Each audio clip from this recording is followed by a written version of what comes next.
पिछले बुधवार को जेम्स वेब टेलीस्कोप ने एक ऐसे अंतरिक्ष राक्षस यानी ब्लैक होल की खोज की है जिसने वैज्ञानिक की टेंशन बढ़ा दी है। यह ब्लैक होल लगभग 13 अरब साल से अंतरिक्ष में मौजूद है और एक सूर्य की आकार की तारा को हर 5 साल में निगल रही है। अब इसने साइंटिस्ट की टेंशन कैसे और क्यों बढ़ा दी है, इसको समझने के लिए आपको सबसे पहले formation of black hole theory को समझना पड़ेगा। ये माना जाता रहा है कि लगभग आज से 13 अरब वर्ष पहले सिंगुलरिटी में विस्फोट हुआ, जिसे बिग बैंग भी कहते हैं, जिससे बहुत से पार्टिकल और बहुत से ताप का इजाद हुआ।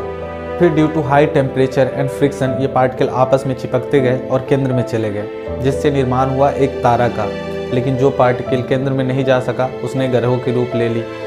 अब चूंकि तारा के केंद्र में निरंतर न्यूक्लियर रिएक्शन होती रहती है, जिससे बाहर की तरफ एक बाह्य फोर्स काम करती है जो केंद्र की तरफ लगने वाले ग्रेविटी फोर्स को बैलेंस करके रखती है। लेकिन जब तारा के केंद्र में न्यूक्लियर फ्यूल की कमी हो जाती है तो ड्यू टू हाई ग्रेविटी ये अपने आसपास के ग्रहों और गैलेक्सी को अपने में सम्मिलित करके रूप ले लेती है एक विशाल ब्लैक होल का। लेकिन इस प्रोसेस में अरबों साल लगता है। अब तक के खोजा गया सबसे पुराना ब्लैक होल 8 अरब साल पुराना है।